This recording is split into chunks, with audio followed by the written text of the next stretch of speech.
I'm Father Gregory Waldrop. I am a Jesuit and a priest, Catholic priest. I'm actually also an art historian myself. I have recently returned to Yale, which is my alma mater, and I'm now the assistant priest chaplain at St. Thomas More, the Catholic chapel and center at Yale. Well, wonderful. My name is Joseph Connors. I'm an art historian. I've taught at a number of universities, Chicago, Columbia, and Harvard. But I've also run American research institutes in Italy, especially the American Academy in Rome and Villa I Tatti, where I imagine we met at some point, in Florence. Father Waldrop, we've just known each other for a little bit, but could I call you Greg? Absolutely, please do. Okay, and I'll call you here. Joe. Even though I am an art historian, an architectural historian, and that is a very important part of my life, I will come to this conversation as a believer, talk a lot about my experience as a religious and a priest. I've spent a long time, many years, in churches, primarily Catholic ones, and some of them are centuries old and some of them are very new. And for my first, I would say 37 years, I guess, I was a parishioner in the pews, like most people. And now for the last more than a quarter of a century, I have been a presider at many liturgies, most importantly, the Mass with the Eucharist. So I'm accustomed now to moving in those spaces, connecting, I hope, through gesture and word and action with the people who are there with me, and then by that means and through the liturgy itself, connecting to something beyond, to God in communal public prayer.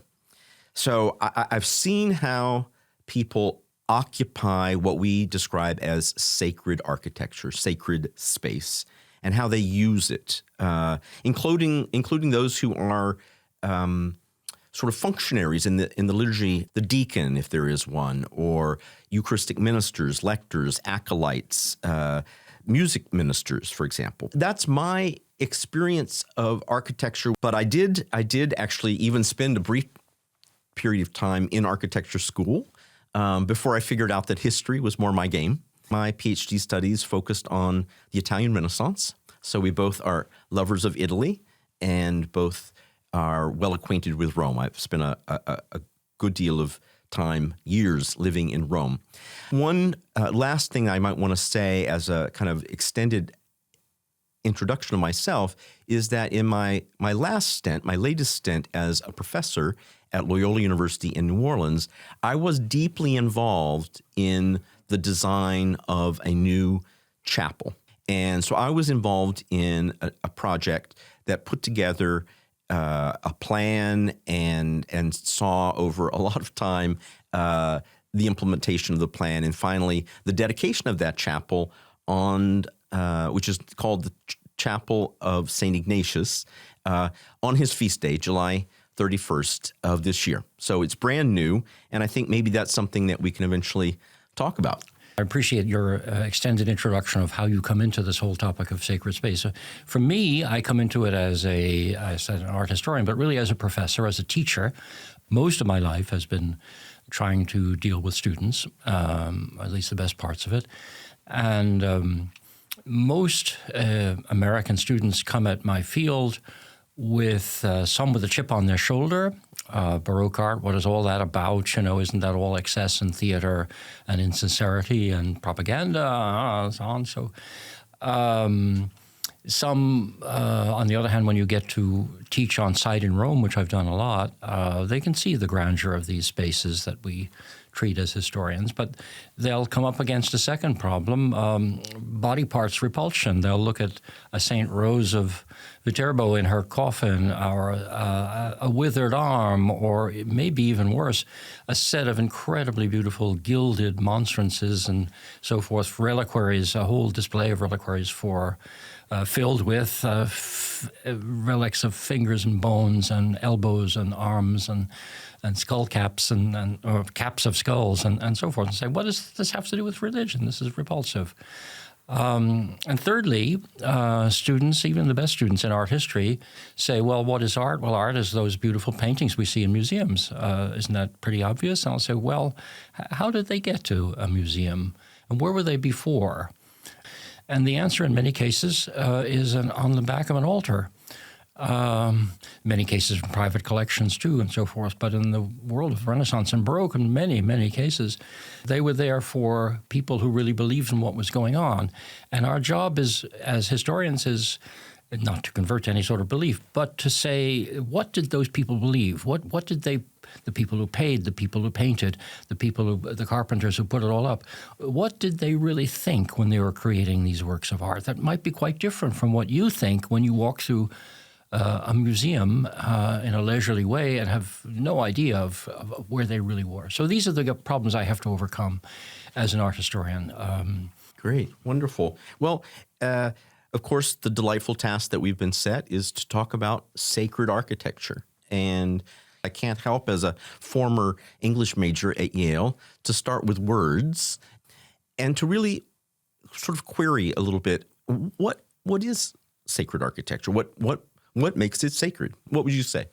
Well, couldn't I interrupt there and say, why don't you leave out the architecture for a minute? What is the sacred? And over the course of history, some of the answers would be given: mountaintop, underground, caves, things blasted by lightning. If a Roman statue was hit by lightning, it was, and so many of them were made out of brass, they were immediately buried as something sacred.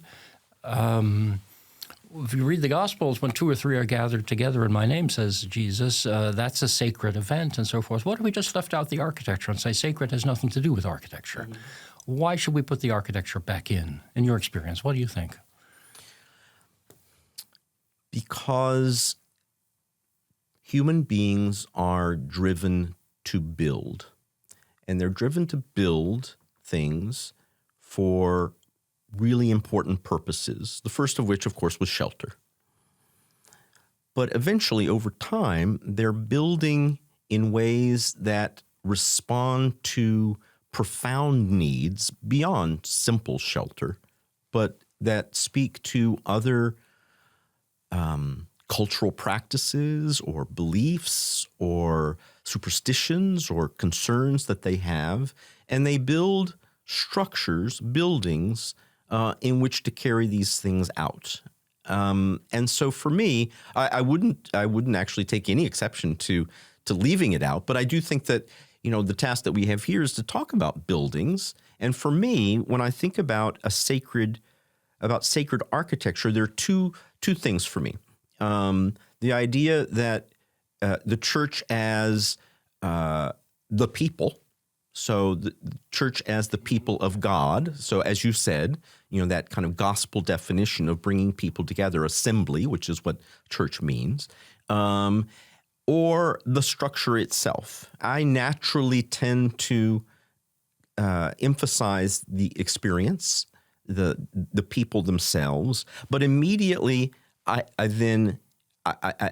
can't help but move into this whole zone of considering their needs, their requirements as a people who are gathered to worship. And so for me, the sacral quality really does depend on experience. So it is both the architecture, the structure, and the people. And their experience, to me, what defines it as sacred has to do, well, there's so many factors, but one of them is, quite simply, beauty. That there's something about it because they're gathering there as the house of God. So a house where God dwells, the presence of God, responding to that presence. And then it's also a house of the people, domus ecclesiae, the house of the church. So a building that is suitable and worthy for their practice. And one of the things that we expect when we go into a church that we consider particularly sacred is that it's going to be impressive in some way. It's going to move us in some way. And one, especially at grand scale, we talk about even awe. And so it makes me think of some of the grandest churches of all, for example, Hagia Sophia in Constantinople, built in the 6th century by the Emperor Justinian as the imperial chapel, really, since the 15th century, a mosque, a museum, and now back to being a mosque. But one of the first experiences of that space, you enter into it, and then above all, what you notice is as you proceed along a kind of shortened nave, you eventually arrive under this vast dome. And there are all these windows at the base of the dome, and they are so close together that, at least for the people of the time, what they saw was just the light. And it looked like a ring of light, so that the dome was resting on nothing substantial. And one reaction was that it was like the dome was suspended by a chain from heaven. In the 10th century, there was a delegation from Prince Volodymyr of Kiev, who was trying to decide what religion to bring to his people. And so he sent this delegation out to look at Eastern Christianity, Latin Christianity, Islam. And when they got to Constantinople, they experienced the liturgy in the Hagia Sophia. And what was their experience? Their report back to the prince was, we knew not whether we were in heaven or on earth. And that experience, as they went on to say, was really based on beauty. They were so overwhelmed by beauty. So that's not necessarily what is required to make it sacred architecture, but it is something that, because, for example, you could have the Palace of Versailles, and you could have that being it's obviously enormous in scale, it's beautiful, and it's even awesome, one might say, but it's not sacred. But it's the beauty in service of the people and their faith. Yeah, I mean, since I've been to Hagia Sophia too, I mean, it was a feeling of awe, like no ancient, I've been to so many ancient buildings, but nothing in the ancient world, surviving from the ancient world, Pantheon or whatever, evokes that feeling. When you talked about you can have the sacred space, but then you need something to house it and to house the people that are performing liturgy and so forth in it. I was struck by the Parthenon in Athens. Apparently, when it was built, it made room for a small shrine. I forget which of the deities. The sacred had to be accommodated by a more primeval and primitive kind of sacred had to be accommodated in the bigger official sacred. Hagia Sophia was wonderful.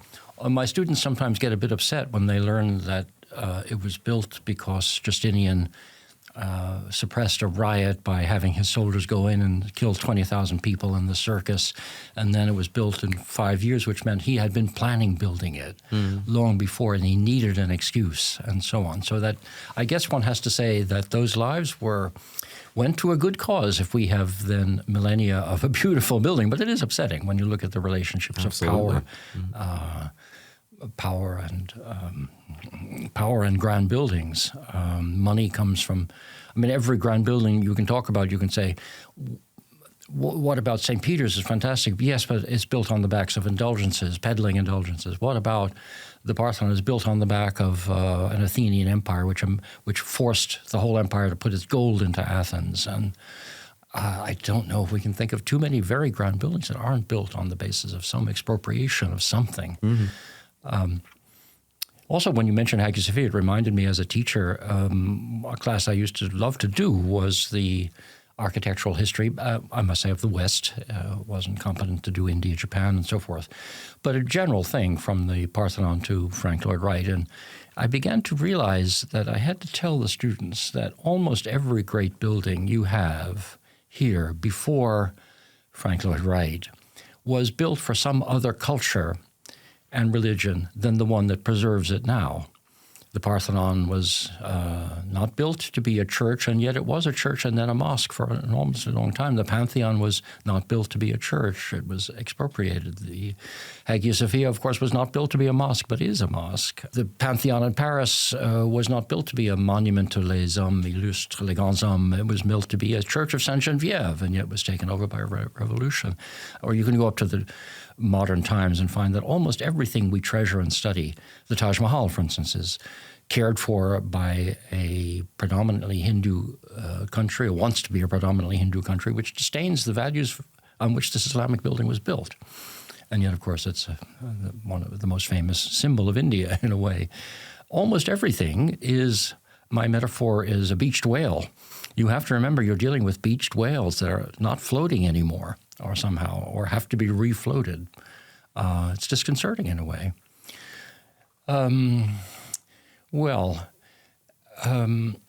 Both of us have lived in Rome, and therefore we're kind of both don't need convincing that many, many churches in Rome are really deeply wonderful. Since I was there at a propitious moment last spring when the previous pope died, I could see him as a little white dot in the facade of St. Peter's on Easter. He knew he had 24 hours to spend, and he spent it very well. And then the next day he said, okay, time's up, and died. And the burial was in Santa Maria Maggiore, as you know. So to go to that church, watch the funeral arrive on the Pope mobile, I mean, he was a master of symbols, to choose that as a symbol to take the coffin, and then to put the body in the tiniest little chapel there with one word on a slab of Genoese marble. The family went to Argentina from Genoa. Franciscus was incredibly moving, and as thousands and thousands of people felt the same thing. It was almost impossible to get into the church without hours and hours of waiting, but worth it, and the feeling that you were all there in sort of really paying homage to a very great person. But I think we both have this feeling of affection to that church. I wonder if you would like to maybe just describe it a bit for our listeners, and then say why you feel attached to this church. The church we're talking about is St. Mary Major, the most, it's the major church to the Virgin, built in the 430s, the 5th century, and it's lasted with lots of restoration and additions of chapels and so forth. But it's lasted until now as the major church dedicated to the Virgin. But why don't you tell our public what it's like to walk into that church? Yeah, thanks. That is actually one of my favorite churches in Rome. Certainly one of my favorite of the patriarchal, that is major basilicas.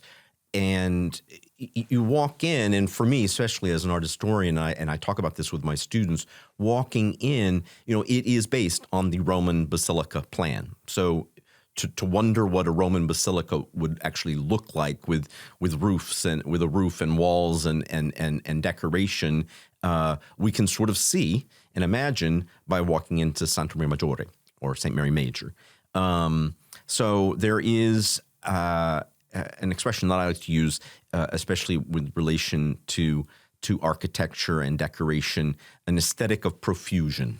So it is there, all of these side chapels, yes, but it's the march of the columns, all the way down that lengthy nave, and then up above it, in the entablature there, you have those magnificent 5th century mosaics, impressionistic almost in terms of the color.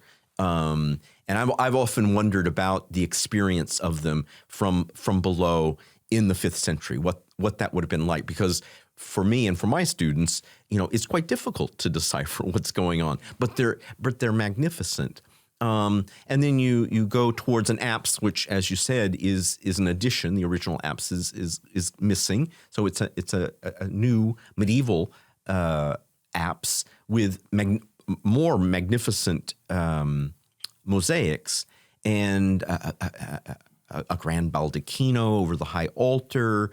There is a crypt down below where the most important relic, one might say, at St. Mary Major is housed. That is the relic of the crib, the manger, the crib where the Christ child lay. And so for me, what makes it sacred is all of the centuries, all those centuries of people, as well as the accumulation of decor.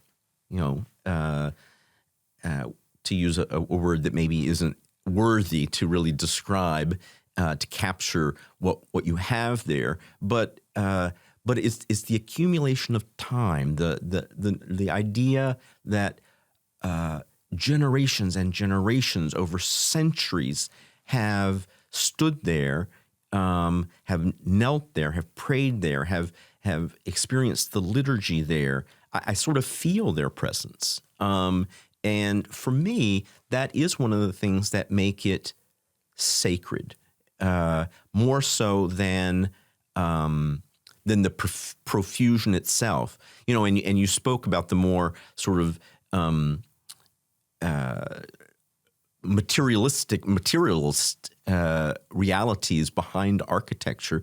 Obviously, it's a there in St. Mary Major are entombed all kinds of very wealthy, powerful, authoritarian people, popes and princes and all kinds of people like that, who aren't necessarily— There were 6 popes before the previous one. Inspiring. But for me, it is that experience of time, of history. And I would love to eventually contrast that with the chapel that I helped create at Loyola, which is completely, utterly different, almost absurd to put them in the same conversation. But I think there might be something to say about it. Well, I agree completely. But nonetheless, as a historian, I'm very amused by the disjunctions in art and liturgy and life and belief and everything, the misfits.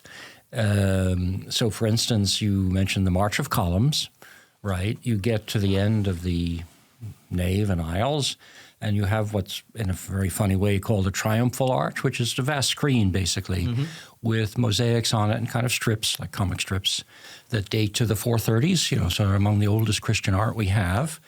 And it's all about Jesus. It's basically the Nativity, except Jesus everywhere is pictured as a Roman senator who's about 3 feet tall, a baby senator. But wherever he sits, it's on a throne. It's with a footstool, and his mother is an empress, and he's visited by 3 incredible magi who distinctively wear pants. I think it's the first depiction of pants in a way, because they come from the east, they're really foreign, then they go to the king, Herod, and so forth. So this is really, Christ the King. There is no, for instance, no picture of him being laid in the manger. There's no shepherds, who are called in from their flocks to worship at all of their grubbiness, like you see in Rembrandt and all sorts of wonderful paintings and etchings. There's none of that. It's nothing but royalty. At the same time, 1,000 years later, St. Francis, whose feast was 2 or 3 days ago, St. Francis of Assisi, one of the best known, certainly the best known Italian saint in Italy, patron of Italy, really, decides that he would start a kind of cult of the Nativity, and he fashioned a manger, and statues of or images of the 3 kings and so forth. And this was imitated in the 13th century by one of the great sculptors, Arnolfo di Cambio. And these sculptures still exist in the church. They've been put into a museum, but they're still there. So on the one hand, you have the early Christian mosaics that show Christ as king, no doubt about it, up there with the best of kings. On the other hand, 1,000 years later, you have the Franciscan cult of the crib, the shepherds, the humble, the lowly birth. I really love this incredible It's fascinating, in any case, to see this disjunction in the same church, really, and in the same religion. Another thing, Santa Maria Maggiore was built in a very luxurious, aristocratic area of the city, the Esquiline Hill, when it was built. And then, of course, the area changed. In the Middle Ages, it became quite desolate. The church is still there. It had a monastery attached and so forth, even a palace attached. But, all around it was quite dangerous. It was really kind of like being in the countryside with banditti and everything. And there was a wonderful incident that happened when a young shepherdess, a pastorella, was out with her sheep late at night, and it was a moonless night, and she lost her way and couldn't go anywhere. Picture yourself on a moonless night. It doesn't happen to us, with electricity lately, but you could really get lost. And the bell of the church got her back to a safe spot. A merchant heard about this and endowed the bell. Here we're in the Middle Ages. We're in 1289, to be precise. Endowed the bell. And that bell with an endowment was to ring at 9 o'clock every night in case any other shepherds were just at the point of getting lost. And rang up through the 1820s when it cracked, as bells sometimes do. It was somehow lost sight of. New bell was cast. And since I live very near Santa Maria Maggiore, it was kind of wonderful at night. 9 o'clock, there was the tolling of a bell. And I kept saying, well, what is going on in this church? Is it some sort of compline? Or I went to the church. The doors are all completely sealed, but the bell is going on at 9 faithfully every night. And then I realized it was the continuation of this bell she was called the Little Lost One, and the bell became the same. It was La Sperduta. And when I was there, the Vatican, who had somehow found this bell in the Vatican, brought it back, not to ring, but to be placed in the church as a reminder that these churches have a kind of sway over the area around them. Now the area around it is the railroad station, can be a kind of edgy, iffy area. You watch your camera and all of that. But they can have a kind of presence in the area, partly through the beauty of facades and so forth, but also through the bell. The singing of the church kind of consecrates a largish area all around. Just to stay with the same church, when I'm taking, again, my role as teacher. So I'm taking students into the church, trying not to get yelled at by the people who are officiating your liturgy. And I'm trying to get them to appreciate two chapels. Let me describe them. One was called the Borghese Chapel, the Pauline Chapel. Paul V, the Pope who built the facade of St. Peter's, among other things, finished St. Peter's for his family. Built this amazing chapel, as big as most churches, and far better, far more beautifully lined with marbles of the most precious sorts. The icon, considered the best, oldest, most important icon in Rome, the Madonna of Roman safety, Salus, of the people of Rome, is at its center. And it's all built around the idea of Assumption. But how do you do it? There's something so theatrical about the Catholic religion, or at least the Italian version of it. She is in a frame being lifted by gilt bronze angels over a sky. The sky is made of lapis lazuli, the most expensive stone possible, brought in on camelback from Afghanistan. She's being lifted on a sky of lapis lazuli up to a cupola where the icon's being lifted, but in the cupola you have the Virgin herself, huge. And what is the Virgin standing on? Virgins like to stand on the crescent moon. It has a kind of immaculate conception. They're standing on the crescent moon. But that's a moon with, in this case, pockmarked with craters, because the painter who did it said, if we're going to do a moon, we have to pay attention to what Galileo published 3 years before. So it's an amazing sense of modernity, scientific modernity inside these feeling of Assumption. In any case, I have to get students to appreciate something like that, full of marbles and bronzes and wealth beyond belief, but also marbles that could never be quarried again, that come from basically Roman excavations in Rome. These things were brought by the empire there. Get them to appreciate, get them to look at this slab of stone that's full of shells, lumachelle, because this is almost like 100 million years ago this marble was formed. You're looking into the origins of the earth when you see these things. Get them to appreciate all that. Get them to put aside their prejudice against the Baroque, prejudice against the extremely rich. Yes. What would probably put off a very good, well, let's say in older times, a Puritan or a Calvinist or something, that would probably put them all off. In fact, the doctrine of the Assumption was proclaimed in 1950 and it put a lot of people off, basically. Nonetheless, get them to get over all that, appreciate this chapel. And then I get them to move about 20 feet to the left. In moving, they now pass Franciscus's, the former Pope's tomb, and to go into another chapel that's only about a generation older. It's Michelangelo's last work. It's called the Sforza Chapel. And how does he get to achieve something sacred? There's no art in it, by him anyway. There's a few paintings that are not really worth looking at, and they're two tombs. But basically, it's a play of columns. It's a total sort of abstraction in a way that's not maybe, it's a way in the same world as the chapel you built, so to speak. Total contrast to the rich chapel I've just been trying to get them to appreciate. And I liked, when I'm in there, to read to the students an 18th century critic who was extremely attached to this chapel, just at the point that the church was feeling, well, it should be sealed up.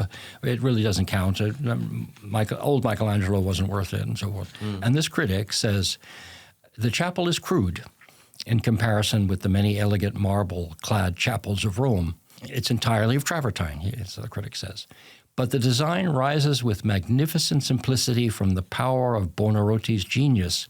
And if it shows imaginative novelty, it is also governed by rule. It has elements of the grand and the terrible. That's a real Michelangelo word. The grand and the terrible that stun the visitor. One seems to behold not a building in the real world, but an abstract idea figured in thought or seen in a dream and surpassing the powers of the human mind. So here in the same church, 20 feet apart, we have two entirely different ways of conceiving the sacred. I mean, to me, it's stunning and wonderful, and what a privilege to try and have students feel the differences and appreciate both. Thank you for that. That's absolutely, I love that contrast, and I'm grateful that you mentioned the students' reactions, because trying to speak about the sacred, whether it's in painting or in architecture, I often have to work against their prejudice of if it's rich or a rich person, then it can't be sacred. It can't be holy. It can't be something that we admire. They have problems with that. But that actually brings me back to the chapel that I helped create at Loyola. And it really points to some of the things that you're talking about in terms of the simplicity of it, because I'll just describe it briefly. It is a chapel that we conceived. It is a perfect circle, and there are circles within circles. There is almost nothing on the walls, so there is a kind of monochromatic effect. The ceiling is a rounded ceiling, dome-like, with an oculus, but not quite a dome. So it is overall the experience of it is minimalist, and I think the result is impressive. And what fascinates me is the reaction of some students who.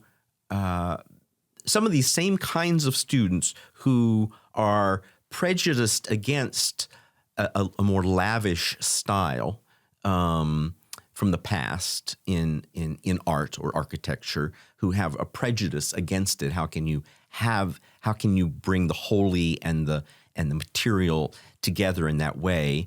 It's a contradiction for them.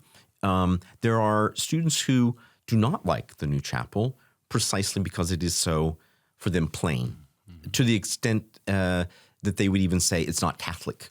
And they really do want history. They want iconography, which is present. I would hasten to add, it is present through the sculptural program. There are 3 major sculptures by an Italian artist, a wonderful artist.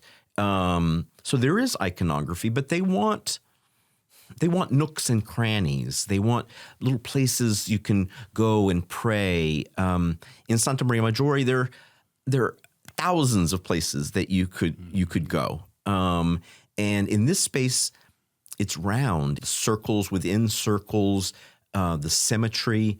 I haven't had very many people just notice it, notice the plan, but they somehow respond to the symmetry, which kind of also brings me back to that original question of what makes it sacred. Is it the people? Is it the experience, what they're doing there? Or is it something about the architecture? And if you think back to the Renaissance, and you think of people like Alberti or Brunelleschi, and then later Michelangelo, they're building churches based on principles that, well, they go back to the Greeks, but also to medieval appreciation of geometries.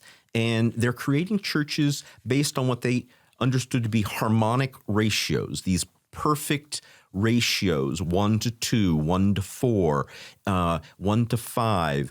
So the elevation or the width of a nave, and in comparison to the width of an aisle, or one bay compared to the width of the church, or those kinds of ratios. And they understood that even if you would go into the church and did not perceive, the dome is the same height as from the floor to the top of the cornice, that you would nevertheless resonate with it. These ratios that cause the soul to, literally thrum in resonance with the divine. So I wouldn't go so far as to say that that's what happens for people who like the new chapel at Loyola, but they do appreciate something about the perfection of the geometries. Let me give you a personal anecdote of my experience of what something like, God knows, the sacred, something anyway thrilling and shiver down your spine kind of thing. I happened to be in Vienna, staying in a place near, I don't know Vienna well, but looking at a map, it said the Jesuit church. I said, well, okay, that'll be pretty good. And I visited the church twice, once on a very rainy, dark evening. It was wintry. And once the next morning, a Saturday morning, which happened to be bright sunshine and beautiful. I'll begin with the second. When you walk into this church, it was an ordinary basilica, but it was by the famous Jesuit architect, painter called Andrea Pozzo, who is a miracle worker of perspective and fiction and all of what you think of the Baroque sort of fiction, theater and everything. He was the master. And so and it was in beautiful condition, really restored fantastically. And I spent a lot of time looking at, say, the marbles of the columns and bases. But of course, it wasn't marble at all. It was this fictive marble where you paint it and then it's polished to an extent that you think it's the most beautiful veined marble you've ever seen. Fictive ceilings that you're thinking you're looking up into a cupola. There's one in Rome as well, but there's one in this church too by Pozzo. And then the pews of the most wonderful wood with inlaid brass and sort of thing. Was I feeling the sacred? I was feeling something that was awfully elevating in this church. Very different from your kind of chapel, which is the proportions, the mathematics. On the contrary, this was the senses. As much as you could cater to the senses, with the highest kinds of theatrically oriented art, so to speak. Okay, so that was one experience of being elevated. But as I said, I went to the church the night before. It was really dark and raining, and it might not have been later than 5 or 6, but it was really totally dark inside, and there was no one in it. And I thought, well, I'll have to come back, but I'll just sit for a minute, the way you can in Catholic churches, nicely they're left open. But I realized I wasn't alone. I heard singing. Well, I heard singing at first, and I thought, well, in Roman churches, often they have some sacred music coming in over the loudspeaker to fight tourism and to make you think you're in a sacred space, and it can be very nice and everything. I thought, well, where's the loudspeaker here? But it wasn't. It was what I would guess, without having seen her, to be a young woman from The Voice, sitting in the front row. It's a large church, and I was sitting in the back, who was singing a hymn for a long time by herself, because she felt she was... one can't say alone, because she felt she was not alone in this church, that she had an audience of one, not me either, but she felt this was addressing her Lord, Yes. I have never felt such a thrill at being in a church as in those few minutes that I was privileged to be unnoticed in the back. So 2 different experiences, the theatrical and the most lavish kind of interior versus alone with your Lord in a church. Right. I have to say that actually corresponds with what the official church, the hierarchical church, would advise. There is a document from the year 2000 from the American bishops called Built of Living Stones. And what you were just saying about your experience in that church and that woman's experience and her voice and her audience of one really corresponds to what these documents try to get at, because they're not prescriptive in any kind of narrow sense. They privilege and they honor tradition and say that the forms should be at least in dialogue with that historical tradition. It really speaks to beauty. It's supposed to be consonant with the bountiful beauty of God himself. It says that churches are never simply gathering places or spaces, but that they signify and then make visible the church. That the church is reflects the church dwelling in heaven. It is yes, a gathering place for the assembly, but it's also a resting place, a place of encounter with God, which sounds like what that woman was experiencing, as well as a point of departure on the church's unfinished journey toward the reign of God.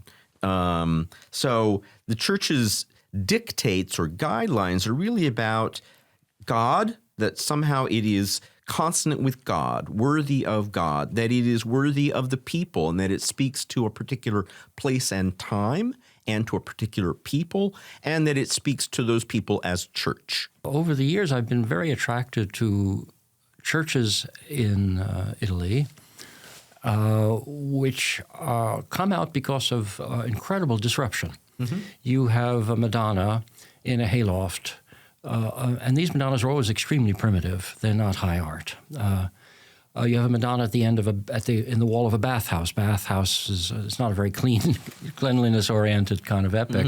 Mm-hmm. These are places of sin to some extent. And they somehow come alive. They're insulted and they weep or whatever. They're hit with a pitchfork because it's at a hayloft, and they weep and they cry, and the miracles spread like wildfire. They go through the whole city. Blind people hear about them and come.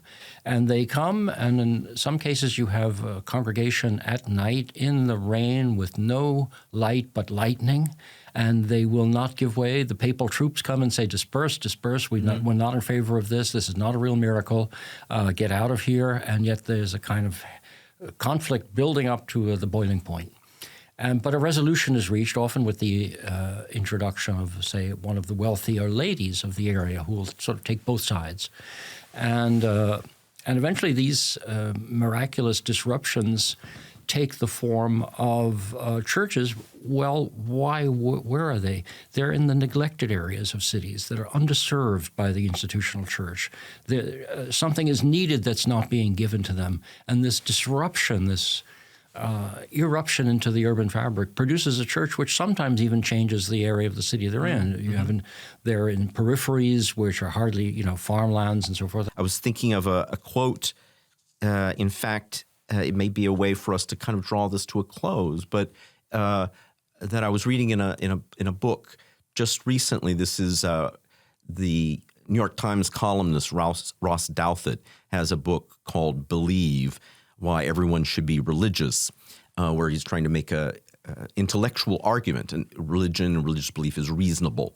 At one point, he's talking about the effects of going into churches for even maybe unbelievers, and he's suggesting that sometimes just going into a place where people do gather for these things in and of itself can have an effect on one. And he quotes the 20th century English poet Philip Larkin, who he describes as being unhappily unbelieving. And he talks about stepping into a place where people practice their religion. And the lines go describing this place: "A serious house on serious earth it is, in whose blent air all our compulsions meet, are recognized and robed as destinies." Very nice. Beautiful way of saying what it's like to be in whether you believe it or not, a sacred space. Yes, yes. So for Douthat, he says, for believers, it's a place that grounds them. It brings them together, and it is a conduit of grace. It's a way for their experience of God to be channeled. And I'm happy to say that even in the documents of the church, at one point it says that churches are, quote, forms of worship themselves that both inspire and reflect the prayer of the community. Yes. We've both lived with a particular Roman church, you because of your religious vocation, and me because of my art historian's passion in a way. For you, I gather from our brief conversations that you lived with or in the Church of the Jesuits called the Gesù.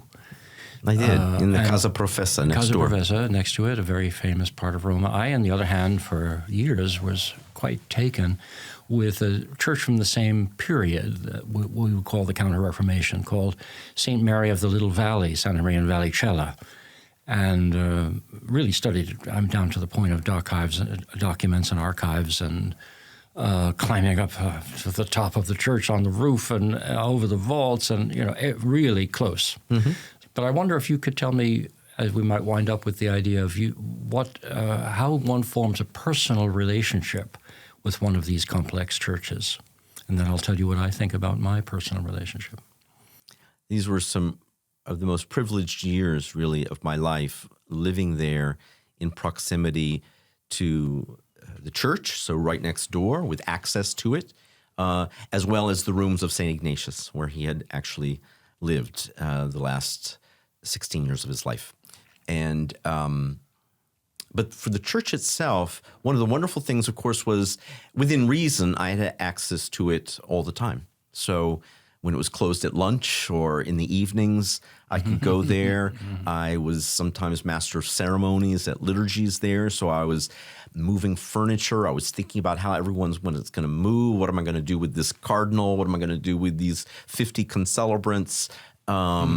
So there was an intimacy there, of moving through these spaces where you see the tourists come in and they're either somewhat indifferent and they're looking at their phones, or they're gobsmacked and they're taking lots of photographs. But either way, they're at a remove, and so that's the way we often experience those kinds of monuments. But for me, the Gesù, the Church of the Gesù, the mother church of the Society of Jesus, I had this intimate relationship of moving around there, celebrating Mass at the high altar many, many, many times, hearing confessions.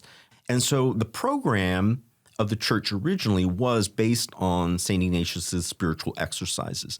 The subsequent redecoration in the late Baroque period disrupted that to a certain extent and installed in what had been the altars of the crucifixion and the resurrection, installed the altars of St. Francis Xavier and of St. Ignatius with his tomb.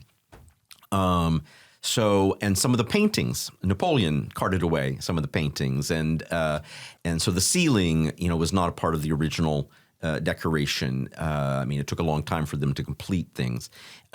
So it's kind of a hodgepodge in a way, but there was originally a plan that followed the sections of the spiritual exercises, this manual that St. Ignatius wrote for the giving of retreats, and the dynamic. So it was also a movement oriented from the entrance of the church towards the altar.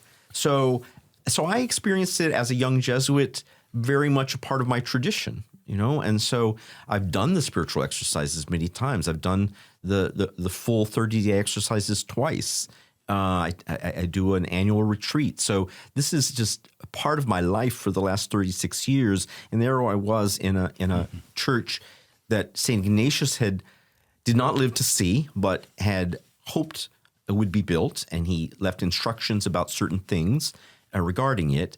And so for me, there is a great intimacy, I guess, that takes me back to my first point about the sacred dimension of it is in the beauty of the architecture itself, but it's also in the history, the generations of people who've gone there, who have loved the Jesuits, who have found solace and consolation in confessions with the Jesuits, or their masses, or sacred lectures, or the spiritual exercises, and then my own personal experience of intimacy in that kind of space. Well, my comments can't be as deep as that, I think, but my affection for Santa Maria in the Little Valley, Santa Maria in Vallicella, goes back to grad student days. I was really attached to the church. It began, this is one of these eruptions where in a very bad part of the city, everyone used to say, go to the Vallicella, you're going to, really a very dangerous kind of part of Rome. You don't want to do that. In any case, a Madonna worked miracles and became the core of a Counter-Reformational church. But the personality that informed the church was a wonderful saint, one of my favorite saints, called Filippo Neri. God, I found many years later that my parents were married in the church of San Filippo Neri in the Bronx. I have no idea. But nonetheless, he's one of the patron saints of Rome, so a very musical, fun-loving, iconoclastic kind of saint, not solemn at all. His wonderful mottos was something like, spurn the world, spurn nobody, spurn all this spurning business. You know, I mean, he was really wanted to shake you out of your over-piety in a way. But the way these churches get decorated is that they're lined with chapels. In this case, I think it was 10, plus high altar and everything. And families take them over for burial for their families. I mean, the bodies aren't put in the chapel; they're put in the crypt under the church. But the tombs go in the chapel, and you basically own the chapel. You like buying into a condo in a way. You can sell it at the end; people do, but or you can die and it's taken over by someone else. The family die out, so to speak. But nonetheless, the family gets to commission the painting that goes over the altar. But they're bound by a theme, in this case, the simplest theme in the world, the rosary, going around counterclockwise. So basically the life of Christ and Mary and everybody up through the Assumption, let's say. So really, really simple. But if you got a chapel, you got the subject, you knew exactly what you had to do, no choice about that, but you got to pick the painter. And given the geniality of the saint and of the people around him, and the fact this was not an uptight kind of extremely wealthy church, on the contrary, it was the church for the middle and lower classes. The people who picked painters picked geniuses. It was a lucky time to be there. But you would like to have someone putting a painting showing the body of Christ being put in the tomb. Well, what about Caravaggio? He's very good at these really somber, dark things. You got a Caravaggio. What about the presentation in the temple or something? Well, you get Barocci, one of the most marvelous, joyous, pious and joy together kind of painters. So what about a ceiling? Well, then you got Pietro da Cortona as the grandest of all ceiling painters. So in a way, it becomes the best art gallery in a deeply moving way for that period. And I really grooved on this church and, as I say, climbed all over it, spent days and hours. Funny when you're working in an archive and it's open 2 nights a week for 2 hours a night and it's totally freezing and so forth. This is the conditions one worked under, but one did. And it was a wonderful. So my affectionate bonds with that church go very deep. It's a beautiful church, and I have to say that I do lament that the Jesuits were not able to get some of those same artists for their decoration in the Gesù. No. Wonderful. Well, Joe, thanks so much for this conversation. I've enjoyed it thoroughly. Well, I have too. I've learned an awful lot. I want to visit your chapel at some point too. Please do. You're always welcome.